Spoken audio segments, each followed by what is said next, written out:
सम्मानित साथियों, नमो बुद्धाय, जय भीम। हमेशा की भांति एक बार पुनः हम लेकर आ गए हैं डॉक्टर अंबेडकर संदेश।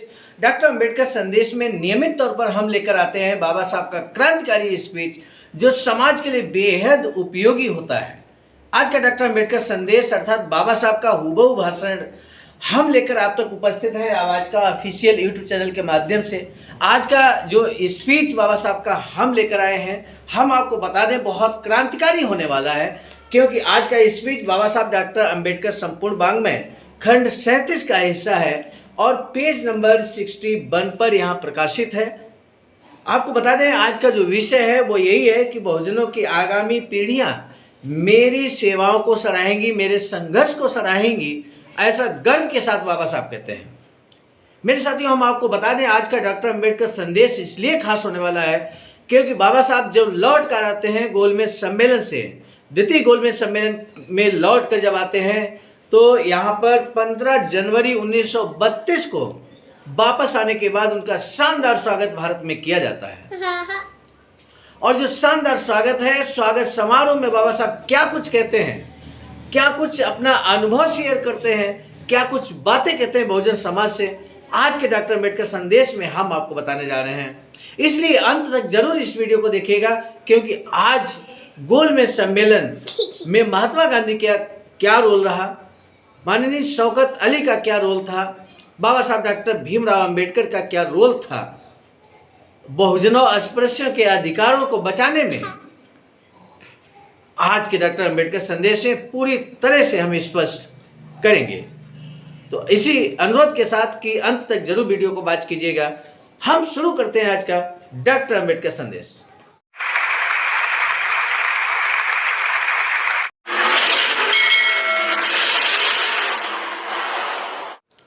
आज का डॉक्टर अंबेडकर संदेश जो कि प्रसारित किया जा रहा है स्थान Buddha Bodhisattva doctor Bhimrao Ambedkar international centre Sarnath, Varanasi, BBIC, राज्य उत्तर प्रदेश, देश भारत से। सम्मानित साथियों, आज का डॉक्टर अंबेडकर संदेश बहुत क्रांतिकारी होने वाला है। बाबा साहब कहते हैं कि बहुजनों की आगामी पीढ़ियां मेरी सेवाओं को सराहेंगी। ये बाबा साहब स्वयं बड़े गर्व के साथ कहते हैं। बाबा साहब डॉक्टर अंबेडकर संपूर्ण वाङ्मय खंड 37 पृष्ठ संख्या 61 से लेकर हम उपस्थित है बाबा साहब का बहुत क्रांतिकारी स्पीच। गोलमेज सम्मेलन में शामिल होने के बाद बाबा साहब डॉक्टर भीमराव अंबेडकर के आगमन की पूर्व संध्या पर सरकार ने बलार्ड पियर बम्बई की व्यवस्था पर निम्न आदेश दिए थे।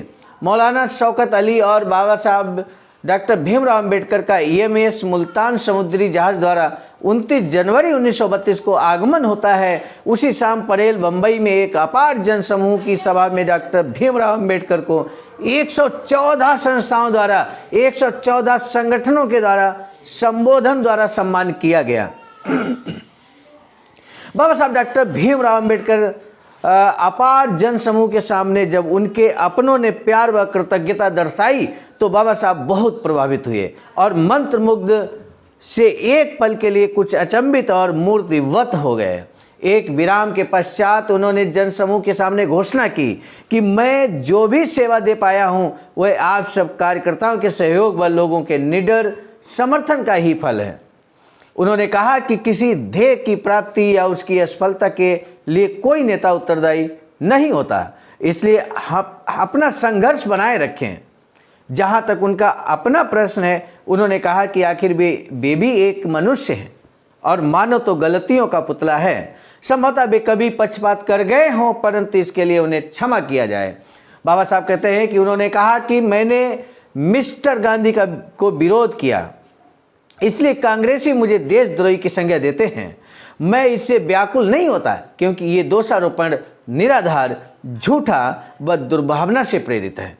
परंतु दुनिया के लोगों की सोच को एक झटका तब लगा जब मिस्टर गांधी ही आप लोगों की गुलामी की बेड़ियां कटने के हिंसक विरोधियों के प्रवर्तक बने।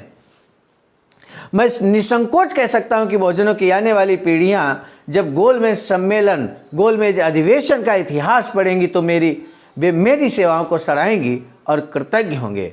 मेरे सम्मानित साथियों, बाबा साहब का गोलमेज सम्मेलन को लेकर जो गोलमेज सम्मेलन में बाबा साहब ने संघर्ष किया, महात्मा गांधी के साथ वाद विवाद की स्थिति पैदा हुई।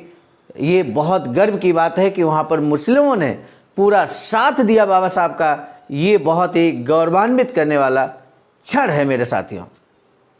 बाबा साहब कहते हैं कि जब गोलमेज अधिवेशन को आने वाली पीढ़ी पढ़ेगी तो वो हम पर गर्व करेगी, हमारे प्रयासों को, हमारे संघर्षों को वो सराहेगी।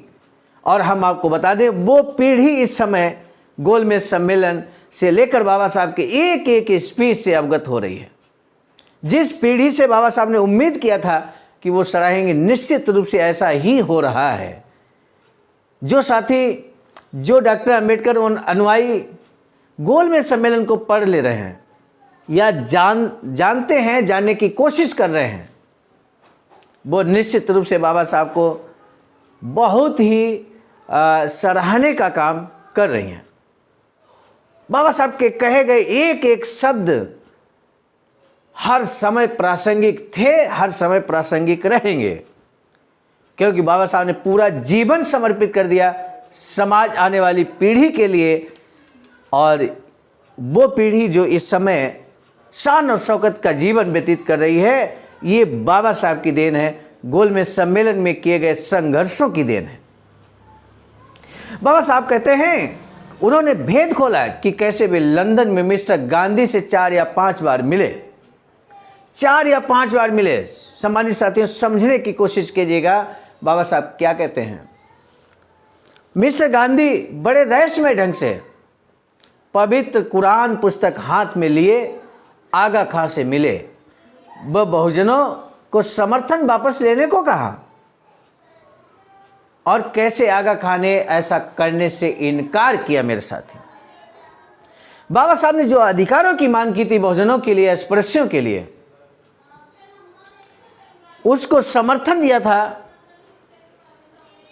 जो वहां पर मुस्लिम प्रतिनिधि के रूप में आगा खां गए थे, उन्होंने पूरी तरह समर्थन कर दिया बाबा साहब को कि हम बाबा साहब के द्वारा मांगी गई, यूं कहें कि उठाई गई समस्याएं, उठाए गए अधिकारों की मांग के समर्थन में है, मुझे कोई आपत्ति नहीं है। लेकिन मिस्टर गांधी को ये बड़ी आपत्ति थी कि बाबा साहब ने जो अधिकारों की मांग रखा, प्रतिनिधित्व की मांग की, तो मुस्लिमों ने जोरदार समर्थन किया। लेकिन मिस्टर महात्मा गांधी चाहते थे कि मुस्लिमों को अधिकार मिल जाए, सिखों को अधिकार मिल जाए, हर संप्रदाय को अधिकार देने को तैयार थे। लेकिन वो किसी भी कीमत पर अस्पृश्यों को अधिकार देने के लिए सहमत नहीं थे। और जब मुस्लिमों ने समर्थन कर दिया तो उन्हें इस बात का एहसास हो गया कि अब तो अस्पृश्यों को अधिकार मिलकर रहेगा। और इसलिए वो बाबा साहब कहते हैं यहाँ पर रहस्यमय ढंग से पवित्र कुरान हाथ में लेकर जाते हैं। पवित्र कुरान आगा खां से मिलते हैं और कहते हैं कि जो आपने अस्पृश्य समुदाय, बहुजन समुदाय को समर्थन देने की बात कही है, उस समर्थन को आप वापस ले लीजिए। लेकिन धन्यवाद देंगे हम मुस्लिमों के प्रतिनिधि के रूप में, आदरणीय आगा खां ने ऐसा करने से इनकार कर दिया। साथियों, महात्मा गांधी की बात को नहीं माना उन्होंने। अंत में उन्होंने, बाबा साहब ने अपने समर्थकों से अनुरोध किया कि वे उन्हें कोई पूज्य न बनाएं, क्योंकि वे स्वयं पूज्य बनाने के क्रम से घृणा करते हैं। सभा समापन के समय उन्होंने नासिक वीरों का सम्मान किया जो तब तक जेल से छूट चुके थे। बाबा साहब ने श्रोतागण का धन्यवाद ज्ञापित करते हुए कहा कि अगर उन्हें अर्थात 7 करोड़ अछूतों का बहुजन मजबूत समर्थन न मिला होता तो वे गोलमेज अधिवेशन में बहुजनों अर्थात दलित वर्ग का पक्ष न रख पाते। उन्होंने अपने तथा कुछ विशेष बहुजनों को कुछ वर्ग के मतभेद का उल्लेख किया तथा उन्होंने विश्वास दिलाया कि वे पूरे बहुजनों के हितों को सुरक्षित रखने वाली किसी भी योजना को स्वीकार को तैयार हैं। मिस्टर गांधी जब बहुजनों से वार्ता कर रहे थे तो साथ ही साथ अल्पसंख्यकों की समस्या लेकर रहस्यमय ढंग से मुसलमान से साठगांठ में लगे होने को लेकर उन्होंने मिस्टर गांधी के दृष्टिकोण की आलोचना की। उन्होंने श्रोताओं को सदैव अपनी शक्ति और एकता पर भरोसा रखने को कहा बाबा साहब ने, तथा किसी नेता पर आश्रित न होने की सलाह दी। अंत में उन्होंने नासिक मंदिर में प्रवेश करने वाले सभी सत्याग्रहियों को बधाई दी। तो ये महत्वपूर्ण बाबा साहब ने स्पीच दिया 29 जनवरी 1932 को द्वितीय गोलमेज सम्मेलन में लौटने के बाद। बाबा साहब का ये क्रांतिकारी स्पीच जन समुदाय के लिए प्रेरणा देने का था और बाबा साहब ने यहाँ धन्यवाद ज्ञापित किया जो 7 करोड़ अछूतों ने समर्थन दिया था। एकमात्र प्रतिनिधि के रूप में बाबा साहब को चुनकर